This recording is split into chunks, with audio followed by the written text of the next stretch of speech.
Então, bom dia, bom dia, bom dia para quem tá quietinho, Deus abençoe. Um dia abençoado, né? Uma terça-feira abençoada em nome de Jesus. Vamos nos preparando aqui para a palavra, né? Ela vem falando muito com a gente em todos os sentidos, né? E eu falo que aqui vai mudar a narrativa de tudo que a gente viu, né? Depois de vários reis que se afastaram de Deus, vai surgir, vamos colocar um dos maiores reis da história de Judá, né? Tirando ali Davi e todas aquelas coisas, né? Que depois de toda aquela bagunça vai surgir Ezequias, né? E vamos lá, depois dessa queda do Reino do Norte, que teve no capítulo 17, agora nós vamos, vamos observar, de certa forma, as ameaças, né, a Síria. Então, vamos ver que o perigo foi real. E também eu quero ver se eu acho, há escavações, há algumas coisas na arqueologia que demonstram alguns detalhes, né, disso, sabe? Como que eu posso dizer? Alguns símbolos. Eu acho muito interessante. Eu vou ver se eu acho e coloco nos stories do Instagram depois, tá? Então vamos lá. A princípio eu vou ler o versículo do 1 ao 8. Também vai ser outra leitura bem extensa. Aqui está em 3 blocos de novo, tá? Vai ser o finalzinho, né? A partir do 13 vai. Do 13 vai até o final. Exatamente porque não dá para quebrar essa parte, que senão fica muito nada a ver. Então vamos lá, vamos a princípio do versículo 1 ao 8. No terceiro ano de Oséias, filho de Elá, rei de Israel, Ezequias, filho de Acás, rei de Judá, começou a reinar. Ele tinha 25 anos quando começou a reinar e reinou 29 anos em Jerusalém. Sua mãe se chamava Abi, filha de Zacarias. Ele fez o que, olha só que lindo, né? Ele fez o que era correto diante do Senhor, conforme tudo que Davi, seu antepassado, havia feito. Lembra que todos os capítulos que nós estávamos olhando, estavam lá. Foi feito, né? Exatamente, Joseph. Foi feito que era mal aos olhos do Senhor, e foi feito tudo aquilo que Jeroboão, filho de, sabe, Nebate, tava desse jeito. Agora mudou. Ele retirou os altares da onde? Das colinas. Lembra que todos os altares, tipo, todo mundo queria fazer o certo, mas ninguém tirava os altares das colinas. E aí o que acontecia? Erro atrás de erro, atrás de erro, atrás de erro. Exatamente, Joseph. Quebrou as colunas e destruiu os postes e ídolos. Despedaçou a serpente de bronze que Moisés havia feito. Olha só ela aparecendo aqui de novo, né? Eu lembro que teve alguém que perguntou, né? Nossa, mas e a serpente de bronze, né? Desse jeito, Joseph. E a serpente de bronze, eles estavam adorando, mas olha só ela ressurgindo aqui, o que acontece? Aí eu lembro que eu falei, vai surgir lá em Ezequias, né? E a pessoa, não vai não. Aí, ó, ele aparecendo, né? Paz, Mezinha, bom dia, paz, Roberta. Porque os israelitas lhe queimavam incenso até aquele dia, e deu-lhe o nome de Neustã. Ele confiou no Senhor, Deus de Israel, de modo que não houve ninguém semelhante a ele entre todos os reis de Judá, nem antes e nem depois dele. Porque se apegou ao Senhor, não se desviou de segui-lo e guardou os mandamentos que o Senhor havia ordenado a quem? A Moisés. E o povo esqueceu dos mandamentos dados pelo Senhor lá para Moisés, né? O povo se perdeu. Assim, o Senhor estava com ele, prosperava em tudo que fazia. Ele se rebelou contra o rei de Assíria e recusou-se a servi-lo. Derrotou os filisteus até Gaza e o seu território, desde a torre da sentinela até a cidade fortificada, né? Olá, Igris, bom dia. Olha para você ver, né? Deus, mais uma vez, eu falo, as pessoas não acreditam. Deus vai dando oportunidade, Deus vai trabalhando, Deus vai fazendo, Deus vai realizando, o povo que se perde. E se perde de uma forma muito feia, né? Então nós temos que tomar muito cuidado nisso. Olha o que aconteceu Ezequias aqui, ele cumpriu a lei da onde? Lá de Moisés, né? Ele não ficou olhando para Jeroboão, não ficou olhando para ninguém. Ele foi lá no foco, na raiz, né? O detalhe da palavra, né? Porque eu falo que todos ali ficavam buscando aqui, buscando ali, buscando lá, né? Exatamente, mas ele fez o que tinha que ser feito, né? O pessoal começou a fazer tantas coisas exatamente na origem. E o que nós devemos fazer é o que eu falo todos os dias. Buscar na palavra, que é a origem, né? A gente não deve ficar na palavra das pessoas, porque é tantos erros. Aí você fala, como assim? A palavra não tem erro. Realmente, a palavra não tem erro. Já expliquei isso, que pode acontecer alguns detalhes de tradução, mas a palavra não tem erro. O que acontece é que as pessoas podem não ler a Bíblia como tem que ser lida e passar. Eu escutei fulano falar e reproduzir. Aí o que acontece, Shalom Maria, paz do Senhor. Aí o que acontece, né? Eu vou dar o maior exemplo, é de Jacó. Vamos lá. É o de Jacó. O que aconteceu com Jacó, né? Todo mundo fala, ele trabalhou 14 anos para aí sim casar com Raquel. Só que o que aconteceu? Não era que ele trabalhou 14 anos para depois casar com Raquel. Ele casou com Lia, passou-se 7 dias, aí ele casou com Raquel. Detalhe, ele trabalhou sim os 14, mas ele não casou depois de trabalhar, ele casou com 7 dias após o casamento com Lia. Outro erro teológico que as pessoas falam, né? E aí tem o do muro de Jericó, né? Todo mundo fala, foram dos dias, né? Como que é? Foram... como que é? Gente, tá, pra você ver, né? Eu até esqueci agora, né? Que eles falam 7 voltas. Muito bem. Obrigada, Vaizinha. Eles falam das voltas de Jericó e as pessoas não lê a palavra porque foram o dobro, né? Então a gente tem que entender exatamente assim, que eles deram as voltas, só que no último dia eles tiveram, vamos supor, deram todas as voltas de segunda a sábado, no último dia tinha ali falando que era 7 voltas, só que no último dia tinha que dar o dobro. Então o povo se perdia, dava uma por dia. Olha, vocês vão fazer assim, desse jeito, e no último dia deu o dobro, né? Então, as pessoas se perdem nisso e explica errado. Priscila, bom dia. Então, exatamente, mas na Bíblia tá explicadíssimo, não tem erro. Tá ali, ó, é A mais B mais C, 2 mais 2 é 4, não tem vírgula. Só que por quê? As pessoas não leem, aí elas ficam na palavra de outra pessoa, porque a pessoa pregou, mas aquela pessoa também não leu, ou leu por cima, ou leu de qualquer jeito e vai passando, né? Então eu falo que quando nós vamos diretamente para a fonte, não tem erro, né? Então, olha para você ver que foi tão importante aqui sobre Ezequias, né? Que a palavra mesmo fala o quê? Depois dele não houve seu semelhante entre todos os reis de Judá. Bom dia, Bru. Então, assim, amém, Samuel, e seja bem-vindo. Então, ele faz reformas, né? Nós vemos que para tudo, para voltarmos às origens, muitas vezes vamos precisar fazer reformas na nossa vida.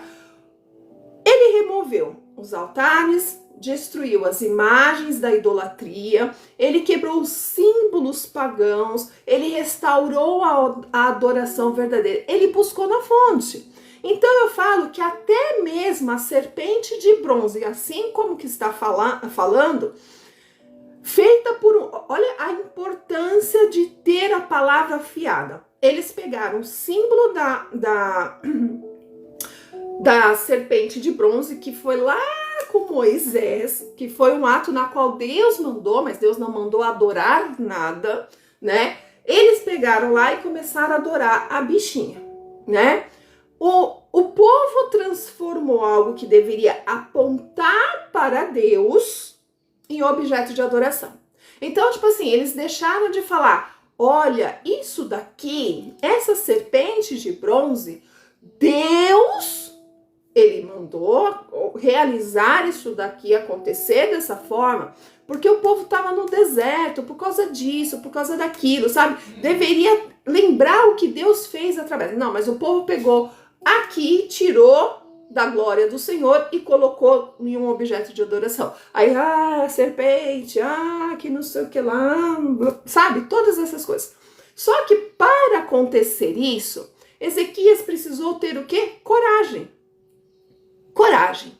Imagina você enfrentar um povo que está totalmente incrédulo, um povo que serve a Deus, mas ao mesmo tempo serve todos os deuses das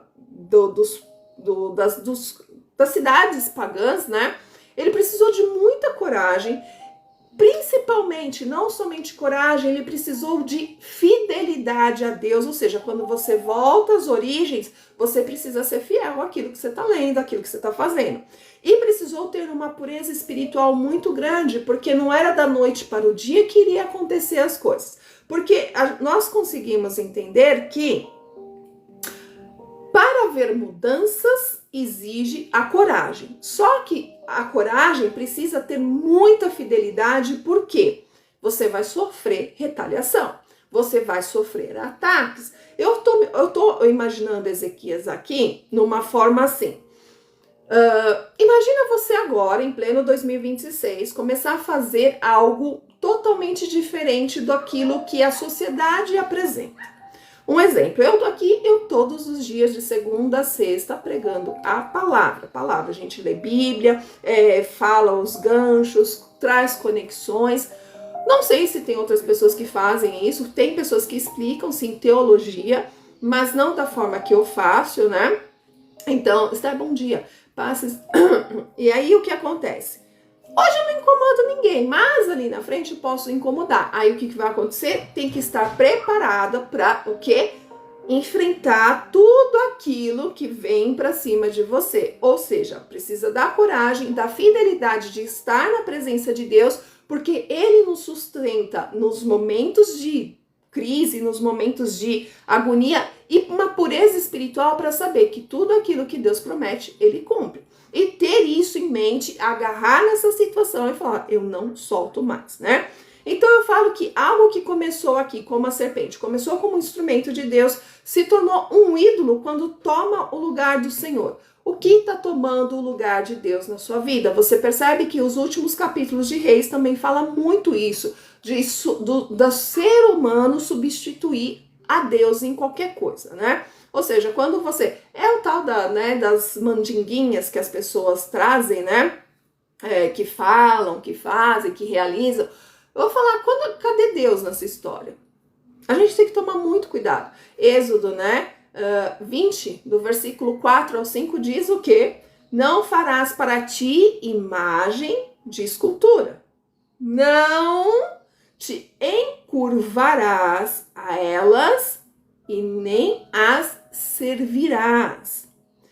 Não fará para ti imagem de escultura. Ninguém é santo. Paz Ademilson, ninguém é santo. Ninguém. Aí eu falo, mas Paulo falou dos santos, né? Nós somos santos. Mas a gente tem que entender que nós estamos buscando uma santidade na presença do Senhor, na qual não teremos, porque nós somos extremamente pecadores, né? Eu falo que Deus vai te capacitar, Joseph, em nome de Jesus. E aí o que acontece? Não te encurvarás, ainda trazendo aqui em Êxodo, não te encurvarás, e elas nem as servirás. Eu vejo pessoas adorando imagens, servindo. Antigamente fazia os sacrifícios, né? Como nós vimos crueldades com os filhos, com pessoas, com um monte de coisa, né?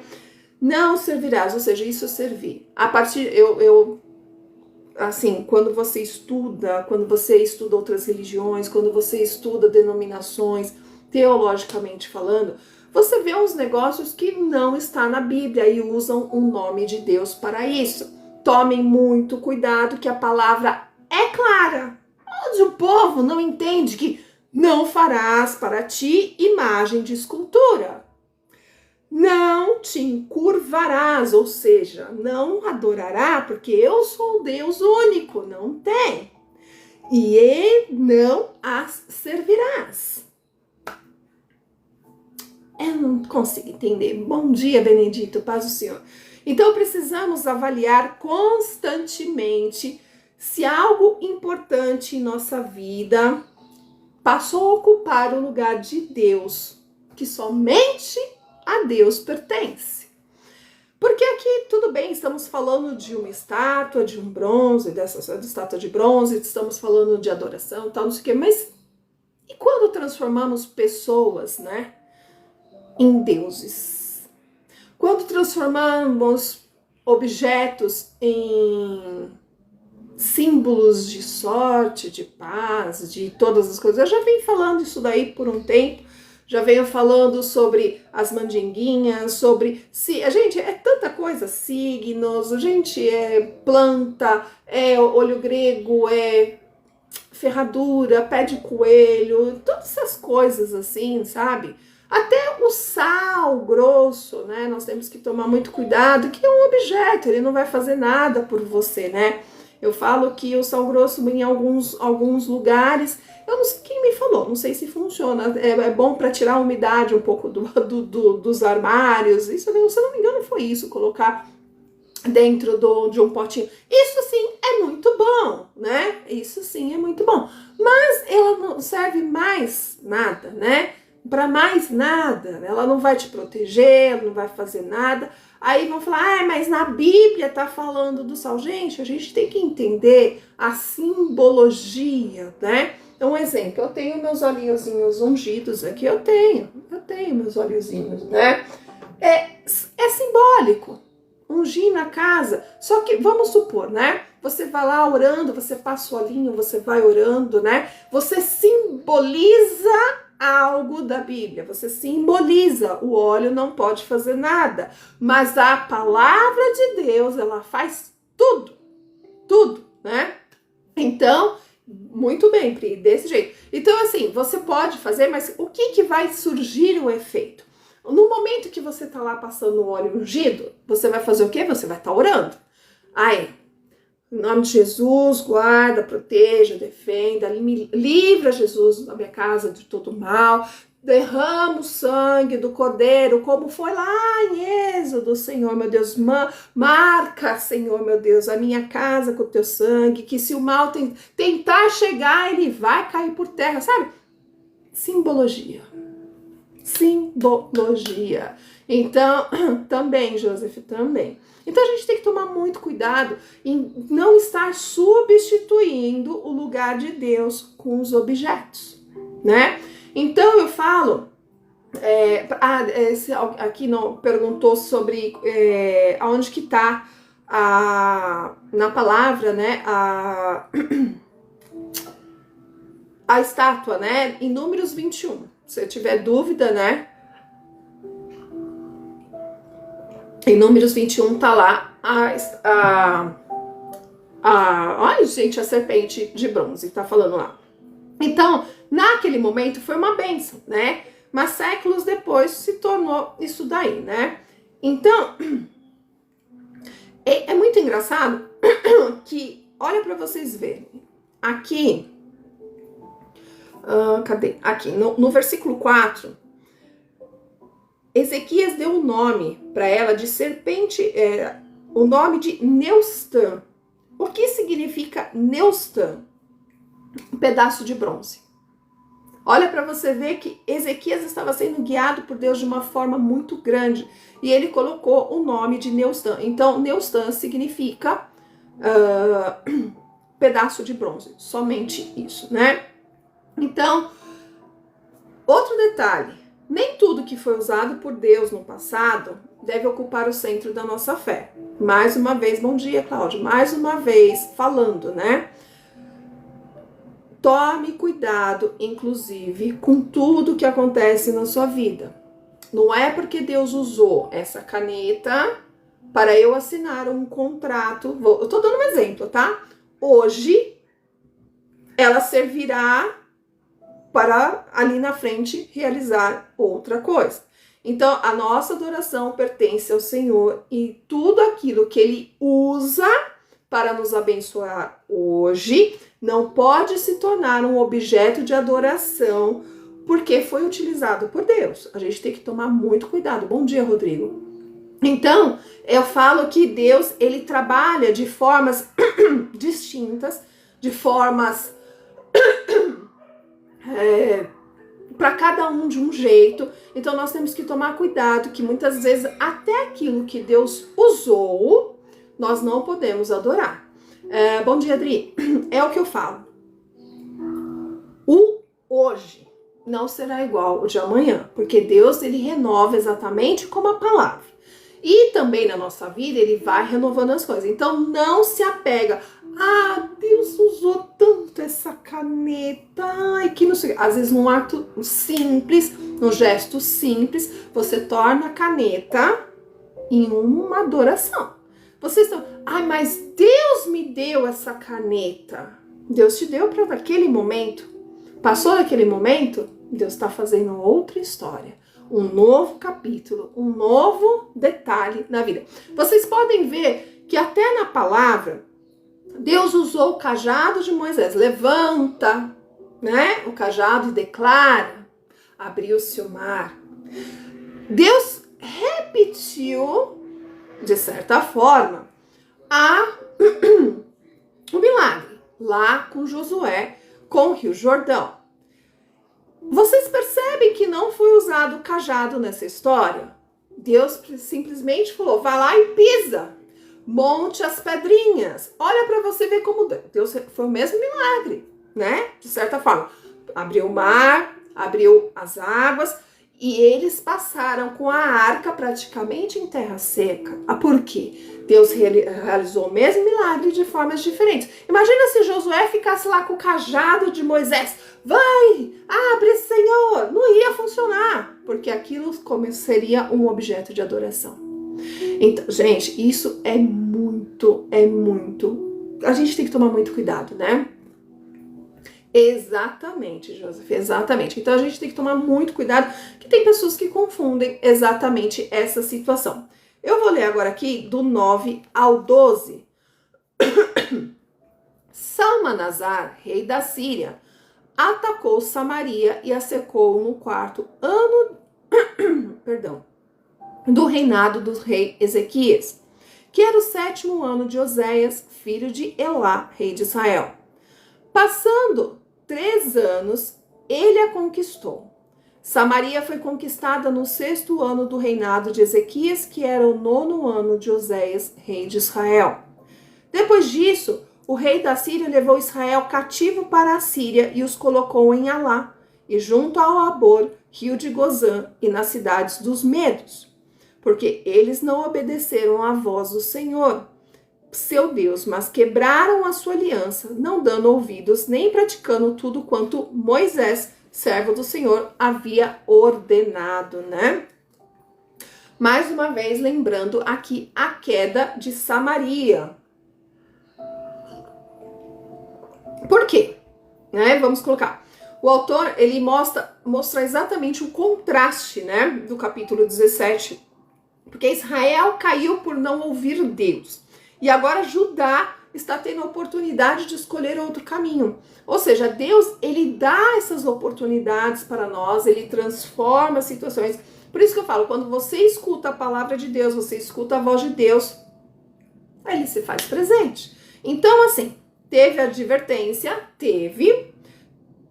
precisou ter a reflexão, o povo aqui não queria ter reflexão, e principalmente a responsabilidade. Então, entenda o seguinte, As experiências do passado devem servir como lições para o presente em todos os sentidos. Obrigada, Pri. Em todos. Gente, tomem muito cuidado. Um exemplo, tudo que aconteceu comigo. Tudo. Imagina se eu fico vivendo sobre a dor daquilo que me aconteceu. Eu não vou viver. Eu vou viver naquela assim, eu sou a vítima, que não sei o que, não sei o que. Mas as experiências minhas aqui, elas servem de testemunhos aqui, mas eu tenho que me firmar naquilo que Deus que fez aqui, na presença de Deus aqui, não aqui. Porque aqui foi um testemunho, um livramento, um milagre, aconteceu tudo aqui. Para que hoje aqui, eu vivo e conto para vocês, Deus fez. Mas eu não tenho que ficar preso lá atrás. Então, essas experiências aqui vão se tornar fortalezas aqui no sentido, Deus me tirou daquele lugar, Deus transformou minha vida naquele lugar, Deus realizou naquele lugar e Deus hoje faz uma nova história. Então, se tá doendo aqui, hoje no presente, o que vai acontecer? Eu lembro que o Senhor esteve comigo na minha dor lá do passado. Não sei como ele vai agir, porque Deus se faz novo todos os dias, né? A misericórdia dele se renova todas as manhãs. Então, o que está para acontecer aqui? Deus, ele trabalha para te fortalecer com o seu testemunho, não como alicerce. Então, 1 Coríntios 10, 11 diz assim: ora, tudo isso lhe sobreveio como figuras, e estão escritas para aviso nosso. Eu não estou lendo o versículo inteiro. Então, por que sobreveio como figuras? Exatamente para você lembrar. Exatamente para você pegar as situações e falar, eu venci. Deus esteve comigo na minha pior situação, no meu pior momento, Deus estava ali comigo. E hoje eu tô passando, mas Deus está comigo, Deus é fiel na nossa vida, Deus é aquele que faz acontecer. Então, nós podemos aprender o que com isso, né? Com os erros. Ou seja, não somente com os nossos erros, mas a gente aprende com os erros dos outros também. Gente, o que a Bíblia é?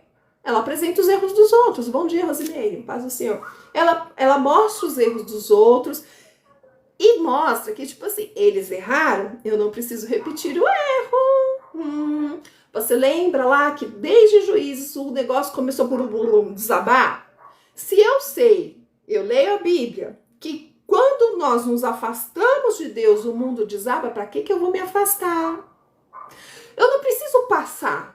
Eu preciso aprender com os erros dos outros. Aí eu tô aqui falando para vocês que Deus me transformou, que Deus realizou, que Deus fez, que Deus isso, que Deus aquilo, que não sei o quê. Aprenda com o meu erro, aprenda com aquilo que eu falei, né? Que Deus me transformou, que eu abri meu coração para o Senhor me transformar e Deus realizou isso, né? Tendo fé, insistência, assim, sabe? Entrega. Deus fez, por que não vai fazer na vida de vocês? Ele vai fazer, mas você precisa se posicionar e entender que você aprende. Eu escuto às vezes muitas pessoas vindo, gente, como missionária, como terapeuta, vem pessoas falar coisas para mim, né? Situações, e você fica analisando e você aprende também com os erros. Você fala assim, meu Deus, houve momentos da minha vida que eu parti por essa situação e me dei mal. Isso é para eu lembrar que eu sou falho, que eu erro, que eu sou ser humano. Posso me arrepender? Eu posso. Mas eu tenho que estar na presença do Senhor constantemente e aprender. Ou seja, se eu... Gente, vou dar um exemplo aqui. Você sabe que os negócios ilícitos, eu não posso falar a palavra, mas vocês sabem o que é? Então, você sabe que se você usar, você vai se viciar. Você sabe, se você escutar as amizades erradas, prova, não vai dar nada, você pode cair num poço sem fundo. Você sabe Quantas pessoas por aí não conseguem largar vícios em todos os sentidos? Para que você vai se meter a besta e entrar nesse buraco? E aí? Desse jeito, Joseph, a gente não pode deixar para aprender com a dor o que você aprende na obediência. Exatamente. Se você tá travando, mas aí eu acho que é do próprio YouTube, eu acho. É aquele negócio. Se você sabe que não pode, para que você vai se meter com o negócio? Então, vamos aprender com os erros, não só nossos, como dos outros também? Vamos, né? Agora, a leitura... eu acho que eu vou fazer aqui até o 16. Eu marquei aqui até o 16, aí depois do 17 em diante que a leitura vai ser mais extensa, tá bom? Vamos lá. Do 13 ao 16. No 14º ano do reinado do rei Ezequias, Senaqueribe, rei da Síria, atacou todas as cidades fortificadas de Judá e as conquistou. Então Ezequias, rei de Judá, mandou dizer ao rei da Síria em Laques: eu errei. Saí da minha terra, atenderei tudo quanto exigires. Então o rei da Síria impôs 300 talentos de prata e 30 talentos de ouro a Ezequias, rei de Judá. Assim, Ezequias entregou toda a prata que se achou no templo do Senhor e nos tesouros do palácio real. Foi nesse tempo que Ezequias, rei de Judá, retirou o ouro das portas e dos umbrais do templo do Senhor, de que ele mesmo o revestira, e o entregou ao rei da Síria. Olha só, Senaqueribe invade Judá. Ezequias, o que aconteceu? Ele sentiu a pressão. Inicialmente, ele tentou evitar o conflito pagando o tributo. Toma. Tira o ouro, a prata dos templos, né, das portas do templo, né, o ouro. Mas, pare e pense, essa estratégia não resolveu o problema. A Síria continuou avançando. Ele teve medo, ele não resistiu à pressão e teve insegurança. Exatamente, Joseph. Entenda que ele era humano. Ele queria evitar algumas situações, né? Só que é o seguinte, quando somos pressionados por situações e tentamos dar um jeitinho, a gente pode continuar recebendo a ameaça de quem nos ameaça. Por isso que eu falo. Eu assisti, eu não lembro que, não sei se foi alguma série ou foi um filme.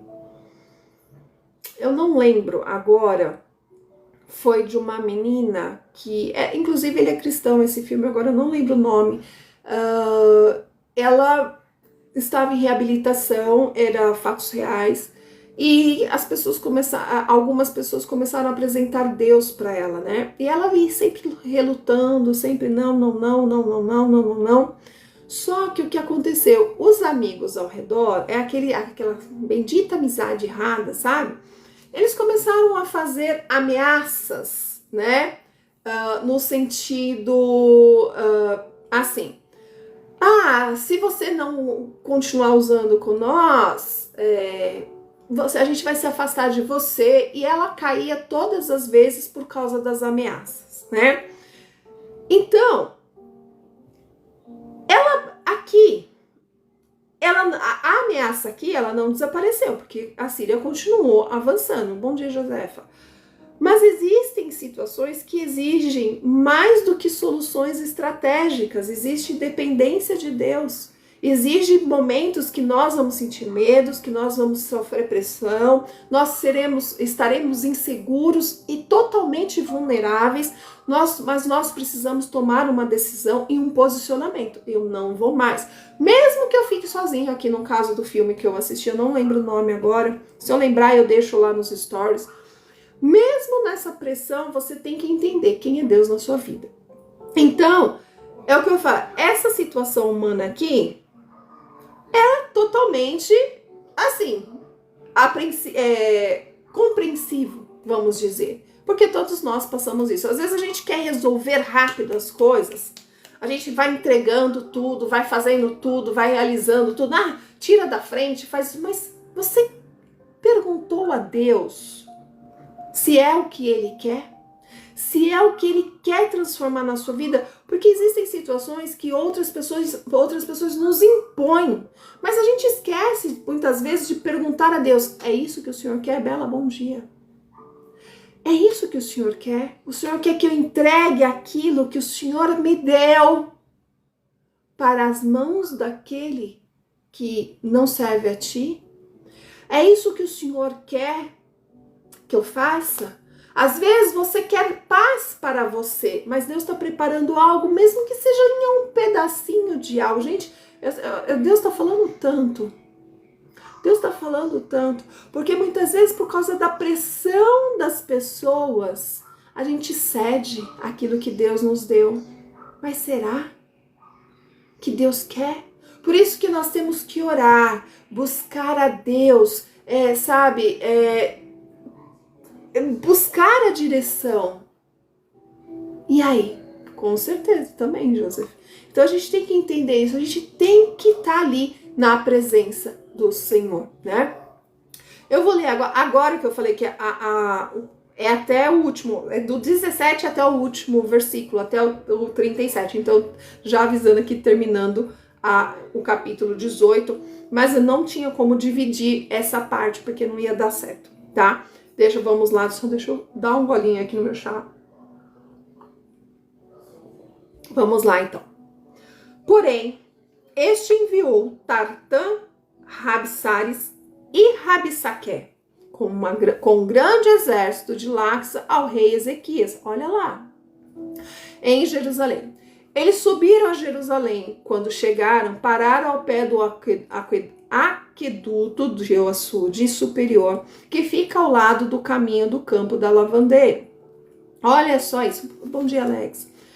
Eles mandaram chamar o rei e o mordomo Eliaquim, filho de Ilquias, o escrivão Sebna, e o cronista Joá, filho de Asaf, vieram ao encontro deles. Então Rabsaqué lhes disse: dizei a Ezequias, assim diz o grande rei, o rei da Síria, que confiança é essa que tens? Tua estratégia e teu poder para a guerra são inúteis. Em que tens confiado para te revoltares contra mim? Tu estás confiando nesse caniço quebrado, que é o Egito, que atravessa e perfura a mão de quem se apoia nele? Todos os que confiam nele? Porém, se me disserdes, nós confiamos no Senhor, nosso Deus, por acaso não foram dele os santuários e os altares que Ezequias tirou, dizendo a Judá e a Jerusalém: adorareis neste altar em Jerusalém? Agora, bom dia, Roche. Agora, assume o compromisso com o meu senhor, o rei da Síria, e eu te darei 2.000 cavalos, se tivesse cavaleiros para eles. Como podereis derrotar um só príncipe dos menores servos do meu senhor, quando estás confiando no Egito para obteres carros e cavaleiros? Por acaso eu teria vindo atacar e destruir este lugar sem o Senhor? Foi o Senhor que me ordenou: ataca e destrói esta terra. Olha só. Então Eliaquim, filho de Ilquias, e Sebna e Joá disseram a Rabsaqué: pedimos-te que fales aos teus servos em aramaico, porque bem o entendemos. Mas não fales na língua dos judeus, porque o povo que está em cima do muro está ouvindo. Porém, Rabsaqué lhes disse: por acaso meu senhor mandou dizer estas coisas a teu senhor e a ti, e não aos homens que estão sentados em cima do muro, que juntamente convosco comerão seu excremento e beberão sua urina? Gente, pensa. Então Rabsaqué colocou-se de pé e clamou bem alto na língua dos judeus: ouve a palavra do grande rei, do rei da Síria. Assim diz o rei: não deixeis que Ezequias vos engane, porque ele não será capaz de vos livrar das minhas mãos. Nem deixeis que Ezequias vos faça confiar no Senhor, dizendo: certamente o Senhor nos livrará, e esta cidade não será entregue na mão do rei da Síria. Não deis ouvidos a Ezequias, pois assim diz o rei da Síria: fazei paz comigo e vinde a mim. Assim, cada um comerá da tua vide e da sua figueira e beberá a água de sua cisterna. Até que eu venha e vos leve para uma terra semelhante à vossa, terra de trigo, de vinho, terra de pão e de vinhas, terra de azeite, de oliveiras e de mel, para que vivais e não morrais. Não deis ouvidos a Ezequias, que vos engana, dizendo: o Senhor nos livrará. Por acaso os deuses das nações puderam livrar a tua terra das mãos do rei da Síria? Onde estão os deuses de Amate e de Arpade, os deuses de Serfavaim, de Ena e de Iva? Por acaso livraram Samaria da minha mão? Dentre todos os deuses das terras, quais são os que livraram a sua terra da minha mão? E o Senhor livrará Jerusalém da minha mão? Porém o povo ficou calado e não lhe respondeu uma só palavra, porque o rei havia ordenado: não lhe respondais. Então o mordomo Eliaquim, filho de Ilquias, o escrivão Sebna e os cronistas Joá, filho de Asaf, foram a Ezequias com as vestes rasgadas e lhe contaram o que Rabsaque tinha dito. Eita, é longo, né? Então vamos lá. Senaqueribe envia seu porta-voz, conhecido como Rabsaque. Ele faz um discurso aqui estratégico para destruir a confiança de quem? Do povo. Lembra que eu trouxe o exemplo nos versículos anteriores dos amigos, né? Que fazem os tipos de ameaça. Percebe aqui, com certeza, Joseph, percebe aqui que eles não quiseram atacar o corpo. Eles atacaram o quê? O psicológico e o espiritual. Aí depois tem gente que fala: ai, a Bíblia não ajuda nada em psicologia. Eita, nós. É porque quem fala isso não entende Bíblia. Mas vamos continuar. E ele questiona a confiança em Deus, a liderança de Ezequias e a possibilidade do livramento. Olha só onde ele foi atacar. Aí o povo, vamos colocar que o povo já sofria muito, para lá e para cá, para lá e para cá. Um rei adorava a deuses, outro rei adorava isso, aí o povo tinha que adorar ao Senhor, aí o outro transformou o templo em adoração de Baal, aí o outro... Era uma bagunça, o povo estava totalmente perdidinho, o povo não sabia direito. Aí Ezequias chega, começa a colocar tudo, destrói tudo, aí confunde mais. O que eu devo fazer? Porque se um tá falando que tem que ser desse jeito, por que Ezequias tá falando que tá sendo desse, agora eu tô sendo atacado, agora eu tô sendo... A mente do ser humano, ela é complexa, e vamos te falar que se você começa a sofrer muito ataques mentais, você começa a duvidar muitas vezes até de você mesmo. Então eu falo: amém, pastor João. E aí o que acontece? Por que eu tô falando isso? Porque quando eu estava com depressão, eu vou te falar, a minha mente era bombardeada. E eu tinha o ser humano lá, né, enviado do inferno, né, exatamente para falar o seguinte: ele me confundir, esse Deus não vai fazer, esse Deus não vai realizar, esse Deus não vai isso, esse Deus não vai fazer aquilo, esse Deus isso. Então, gente, a cabeça de uma pessoa que está enfraquecida, gente, você fica perturbado. E aí o que acontece? O objetivo aqui deles era gerar medo antes mesmo da batalha começar. E aí? Bom dia, Tamires. E vai dando nó, e vai dando nó. E o que o inimigo faz? Ele tenta exatamente fazer isso. Ele tenta, exatamente, a gente caiu no YouTube, tá? Mas aí eu coloco a do... Aqui está, aqui, lá, depois, tá bom? Então, caiu lá, mas quem tivesse lá, vem pra cá. Então, voltando aqui, Deus é uma coisa assim que vai transformando esses ataques, ele vai transformando de uma forma a nossa cabeça, assim, que nos deixa perturbado. Eu falei uma vez, eu falei já pra vocês que os ataques na minha mente eram sequenciais, um atrás do outro, um atrás do outro. O inimigo tentava me intimidar, ele me dava medo, trazia uma pressão emocional muito grande. Geralmente quem passa por isso é quem tem depressão. E aí vai fazendo, vai, sabe, te sugando, chega uma hora que você não sabe nem para onde ir. Você não sabe o que pensar. Quando você tem uma maturidade na presença do Senhor, que você começa a vencer as guerras, você começa a entender que o inimigo não tem mais força na sua mente. Ele começa a perder, ele começa a fracassar. E aí o que acontece? Você fica tão forte mentalmente, você acha que vai acabar os ataques, pelo contrário, vai intensificar. Mas quando você tem o Senhor, essa intimidação na mente já não acontece. Aí ele vem atacar no teu corpo. Lembra que uma vez eu falei que houve momentos, gente, que eu travei, meu corpo travou, porque os ataques eram tão fortes. Ele tentava atacar na minha mente, ele falou, você não vai conseguir. Gente, muitas no começo das lives, eu lembro que eu, assim, entrando, começava o ataque. Você não vai conseguir, você não vai vencer, as pessoas vão zombar de você, vão fazer isso, vão fazer aquilo. Olha o objetivo, gerar medo antes da batalha começar. O inimigo queria me gerar medo, porque ele sabia que através das lives, pessoas seriam alcançadas, seriam transformadas, restauradas, as coisas aconteceriam, né? Então esse medo, ele foi vencido.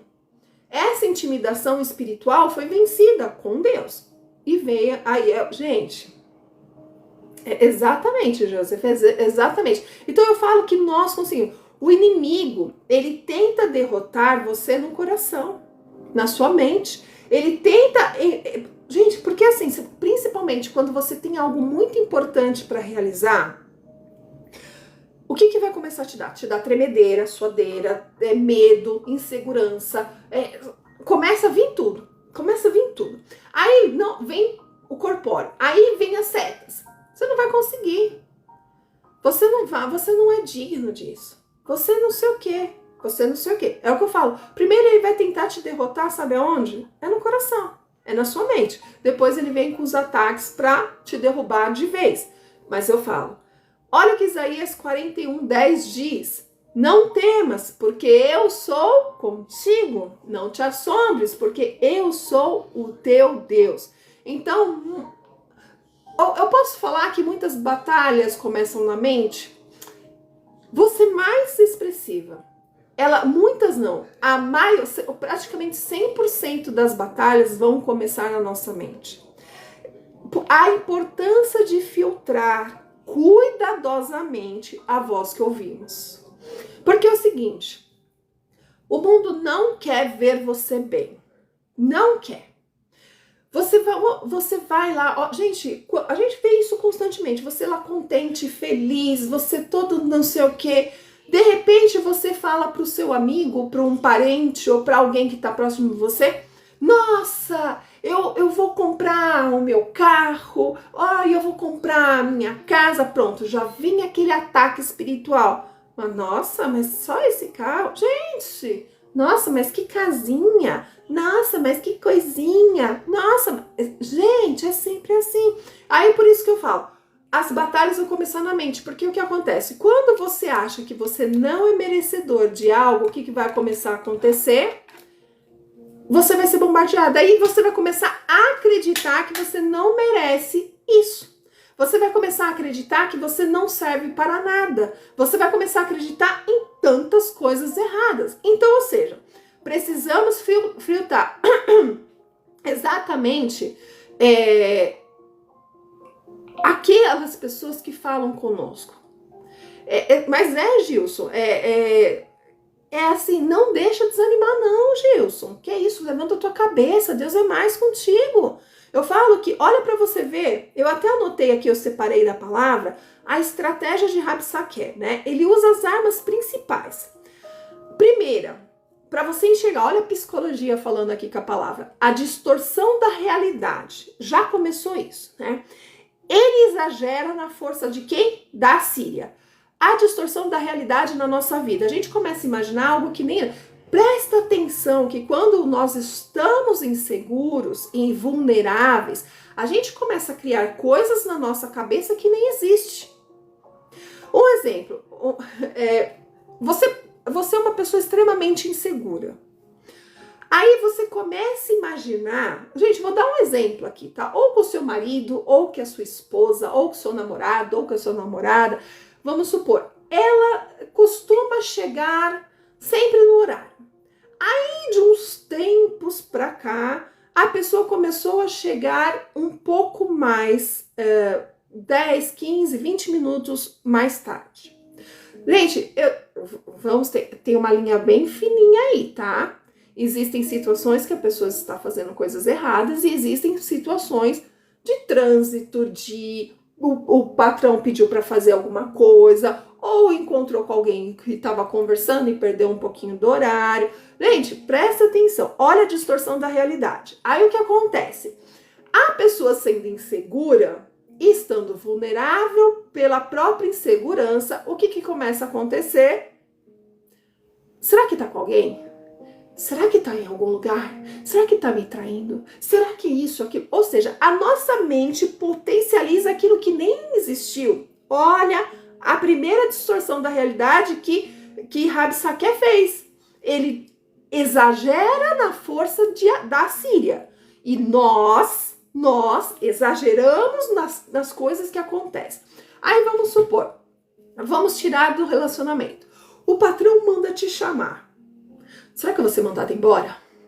Será que eu fiz algo de errado? Ai, meu Deus, eu não posso. Ah, meu Deus. E você começa a acreditar. Olha a distorção.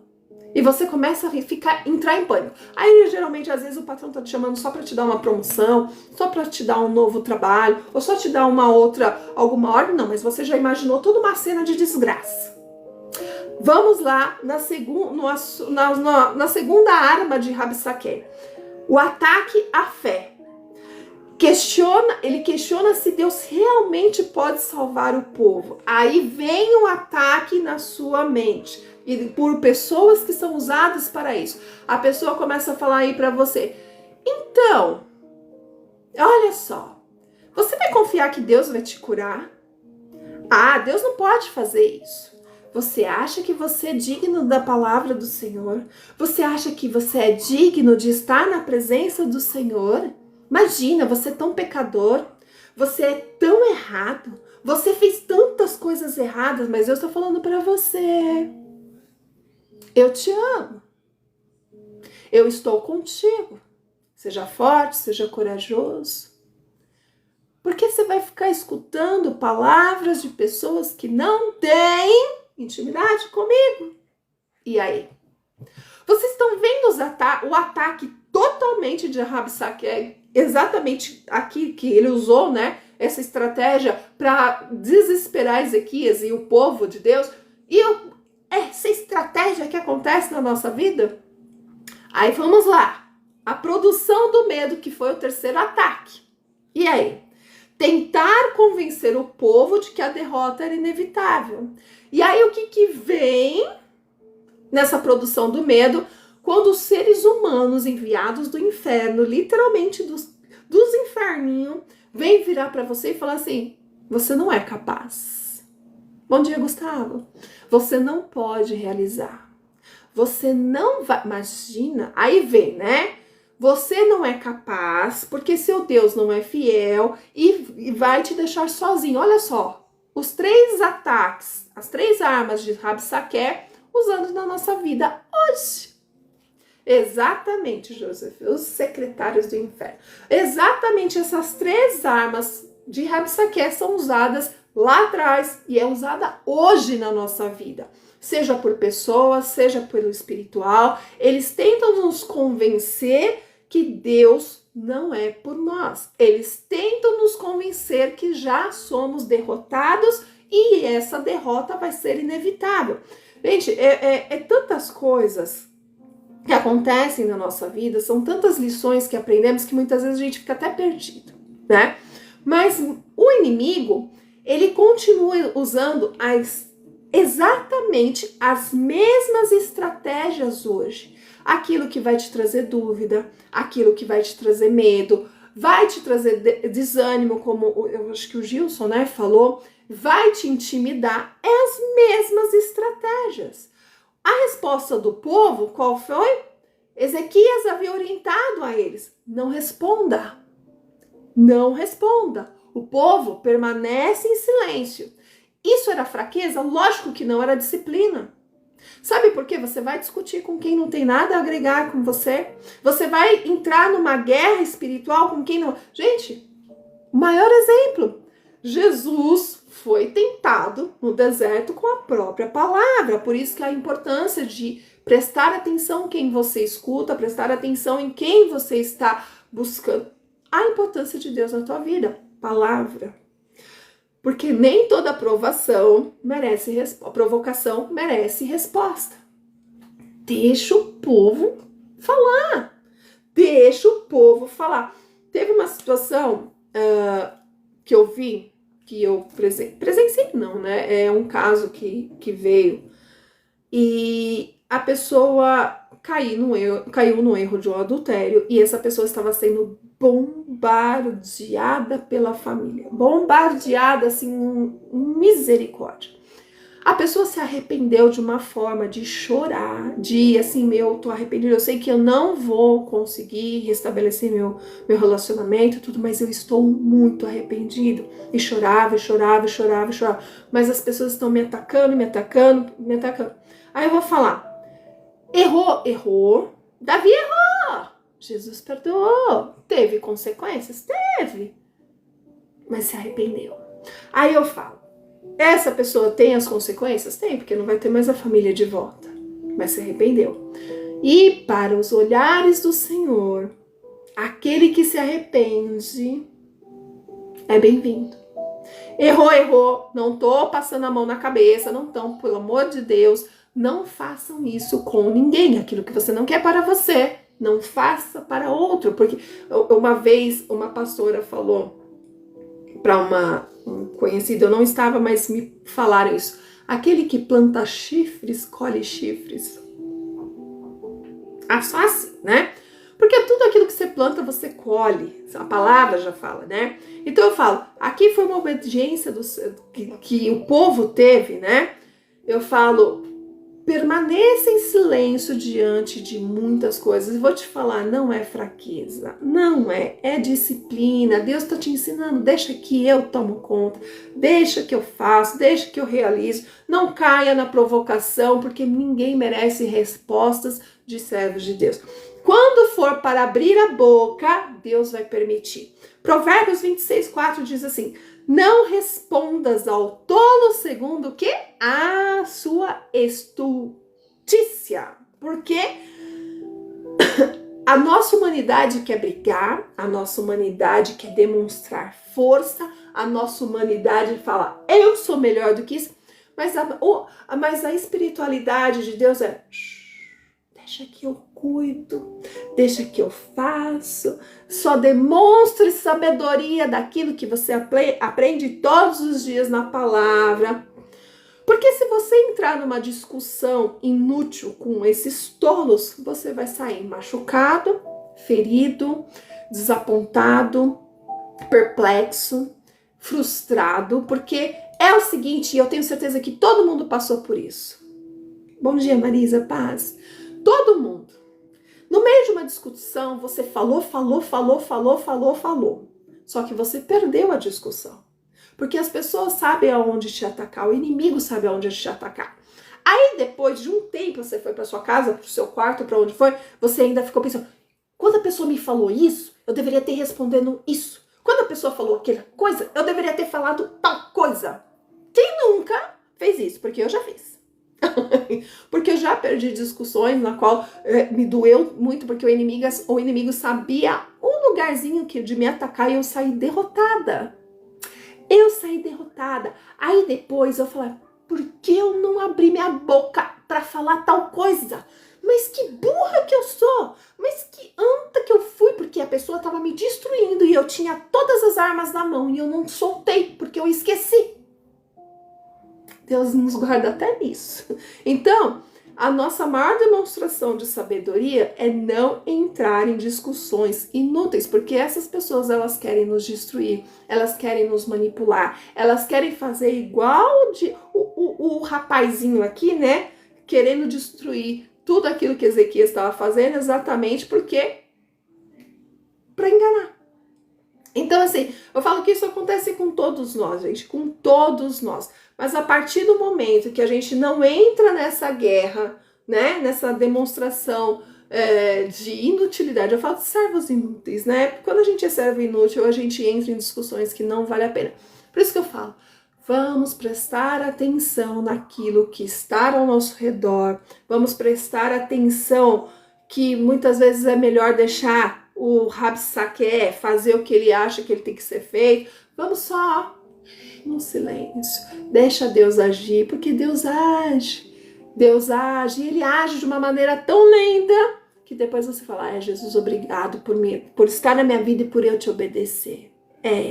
Desse jeito, Pri. E vou te falar, o silêncio dói mais ainda nas pessoas, porque assim, as pessoas ficam mais malucas. Olha o Rabsaque aqui maluco, porque ele tentava e não conseguia. E aí?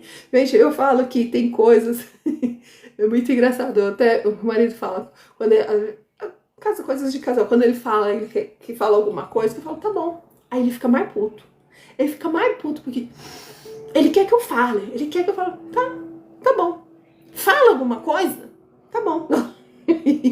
Temos que ser sábios e cortar o mal pela raiz, tá bom? Gente, esse é o capítulo 18 que nos ensinou hoje a gente ficar no silêncio e deixar Jesus trabalhar na nossa vida, em todas as nossas histórias, exatamente porque ele sabe de tudo, ele sabe aonde atacar, ele sabe o que fazer, ele sabe o que realizar, e nós, principalmente, tomarmos muito cuidado com os três tópicozinhos lá que eu falei para vocês, a distorção da realidade, o ataque na nossa fé e a produção do medo. Tomem muito cuidado com isso, porque isso é uma estratégia do inimigo para te enfraquecer, te deixar vulnerável e você fugir da presença do Senhor. Então, o Senhor faz as coisas acontecer. Vamos orar em nome de Jesus. Gente, me perdoa, caiu no YouTube, eu não sei o que aconteceu. A Mai estava falando que estava travando. Eu ia fazer o teste lá e no fim não deu certo, porque eu vou ter que passar o vídeo do TikTok, vou tentar fazer isso, né? Pra colocar lá no YouTube. Enfim, porque perdeu muita coisa. Quando é pouquinho assim, ainda vai lá, mas perdeu muita coisa da palavra, então eu vou ter que passar daqui pra lá. Mas enfim, vou ver se eu consigo já fazer isso hoje, já vou baixar daqui e assistir tudo de novo, exatamente, pra ver se não teve os cortes aqui. Ao vivo é assim. Mas vai ficar lá a live em nome de Jesus, tá bom? Amém, Rosimeire, amém. Vamos orar, gente, feche seus olhos. Vamos falar com o Senhor, né? Senhor, meu Deus, Pai Todo-Poderoso, em nome de Jesus, muito obrigada por essa palavra poderosa de hoje, Senhor. Pai, te peço que assim como Ezequias, Senhor, meu Deus, nós desejamos confiar no Senhor acima de qualquer coisa, qualquer circunstância, qualquer situação, Jesus. Nos ajude, Pai, a remover da nossa vida tudo aquilo que ocupa o lugar do Senhor, que pertence somente ao Senhor. Tire de nossas vidas, Pai, amizades erradas, objetos errados, Pai, até a nossa dor, Jesus, entregamos a Ti hoje, porque essa dor não pode ser maior do que a Tua presença na nossa vida. Nós não podemos ser escravos das nossas circunstâncias, não podemos ser escravos da nossa dor, não podemos ser escravos de situações, porque o Senhor é conosco em todo o tempo, Pai.